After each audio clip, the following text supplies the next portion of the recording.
એક કામ થાય એવું છે બોલ. આપણા ઘરમાં પેલા બધા ફ્રૂટ પડ્યા છે ને, ફ્રૂટ ચાટ બનાવી દે ને મસ્ત. ઓકે. ચટપટી ફ્રૂટ્સ ચાટ બનાવવા માટે તમારે મનગમતા ફ્રૂટ્સ લેવાના છે. કેળું અને સફરજન લો તો ઓરેન્જ ખાસ લેવાની. ઓરેન્જમાં વિટામિન સી હોય છે, જે કેળા અને સફરજનને કાળું પડવા નથી દેતું. આ તમને ટીપ છે. બધાને ધોઈ અને મનગમતા આકારમાં કાપી એક મસાલો બનાવી લેવાનો છે. સંચળ, કાશ્મીરી મરચું, શેકેલા જીરાનો પાવડર, મરી પાવડર, આમચૂર પાવડર ને મિક્સ કરી લો.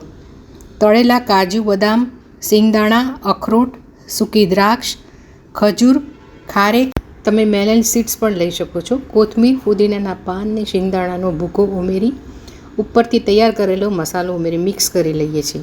ભૂખ લાગી હોય અને ફ્રૂટ્સ ઘરમાં હોય તો આ રીતે સરસ મજાની ચટપટી ચાટ બનાવી મજા માણો. ડાયટ કરતા હો તો પેટ પણ ભરેલું લાગે છે. Please like, share, subscribe, follow Maya Deepak 22. Thank you. Share it. By.